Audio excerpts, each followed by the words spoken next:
4 जूनला लोकसभेचा निकाल येणार आहे। मात्र आतापर्यंत 3 नेत्यांनी जागांचा अंदाज वर्तवलाय। ताजा अंदाज आहे काँग्रेसचे दिग्गज नेते पृथ्वीराज चव्हाणांचा। महाविकास आघाडीला 35 पर्यंत जागा मिळू शकतात, तसंच इंडिया आघाडीला बहुमत मिळेल असा दावा पृथ्वीराज चव्हाणांनी केलाय। पाहूया।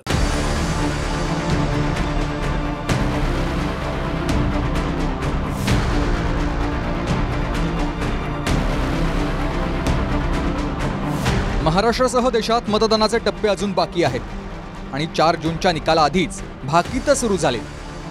नवा दावा काँग्रेसचे दिग्गज नेते पृथ्वीराज चव्हाणांनी केलाय। विशेष म्हणजे याआधी शरद पवारांनीही आकडा घोषित केलाय आणि रोहित पवारांनीही दावा केलाय। पृथ्वीराज चव्हाणांचा दावा आहे महाराष्ट्रात महाविकास आघाडीला 32 ते 35 जागा मिळतील, म्हणजेच महायुतीला 13 ते 16 जागा। शरद पवारांनी सांगितलंय की महाविकास आघाडीला 30 ते 35 जागा मिळतील, याचाच अर्थ महायुतीला 13 ते 18 जागा मिळू शकतात।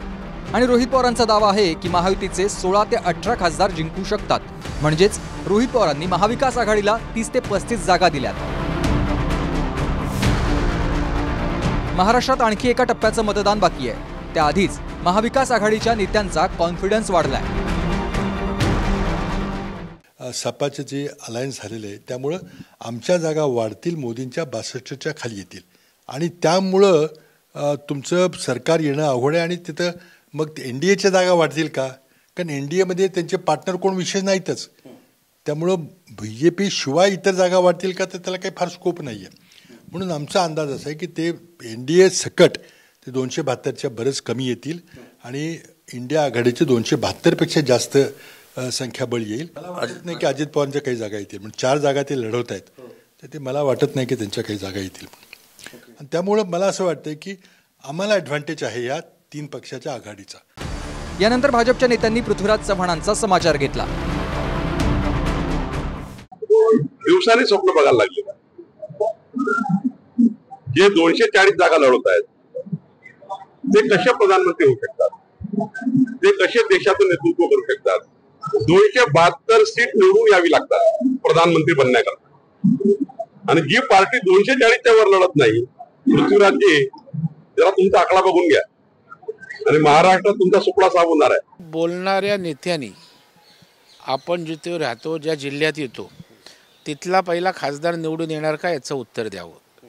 ज्यांची आपल्या गल्लीत त्या ठिकाणी अवकात नाही आहे, कुवत नाही आहे, त्यांनी दिल्लीच्या गप्पा त्या ठिकाणी मारू नये। रोहित पवारांनी तर महायुतीला 16 ते 18 जागा देतानाच अजित पवार गटाला एकही जागा मिळणार नाही अशी बोचरी टीका केली। भाजपला अंदाजे 13 जागा ते 14 जागा मिळतील असा एक अंदाज आहे। शिंदे गटाला तिथं 3 जागा मिळतील असा एक अंदाज आहे आणि अजितदादांना एक सुद्धा जागा तिथं मिळणार नाही असाही अंदाज आहे। त्यामुळे सगळे जर गणित एकत्रित केली तर 16 ते 18च्या आसपास महायुती या महाराष्ट्रामध्ये सीटच्या बाबतीत राहील असं वाटतं। आता हे सगळं जे आहे हे सगळे ज्योतिष सांगताय, आता थोडा वेळ थांबा ना। 4 जूनला किती वेळ लागणार आहे? 4 जूनला संध्याकाळपर्यंत सगळं चित्र जे आहे स्पष्ट होईल, कोणाला किती जागा मिळत आहेत, कोणाला किती जागा मिळत आहेत ते कळेल ना। महाराष्ट्रात भाजपचं मिशन 45 आहे। 2019 मध्ये युतीत लढताना भाजपचे 23 खासदार जिंकून आले होते।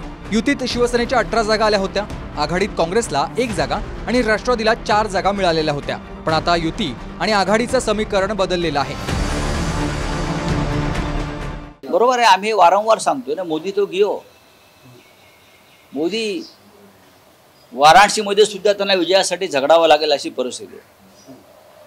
मोदींचं देवत्व, संतत्व सगळं संपलेलं आहे आणि यापुढे नरेंद्र मोदी हा अध्याय देशाच्या राजकारणातून संपलेला असेल।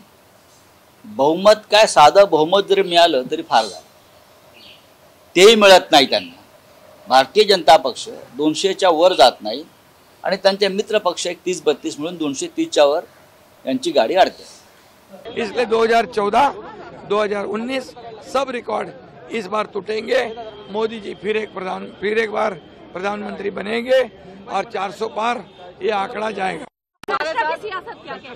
महाराष्ट्र में 2 साल में जो हमने काम किया है, 10 साल में मोदी जी ने काम किया है, उस काम का सम्मान महाराष्ट्र की जनता करेगी मिशन 45 सक्सेस होगा।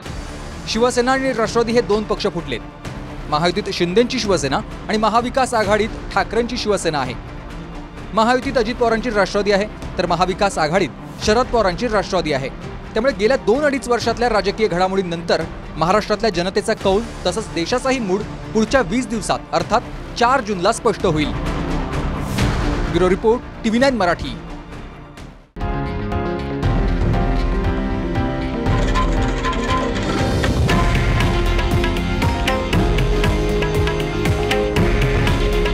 हे आहे देशातील नंबर 1 न्यूज नेटवर्क आणि आपण पाहत आहात TV9 मराठी. काळजी तुमची, हित महाराष्ट्राचं.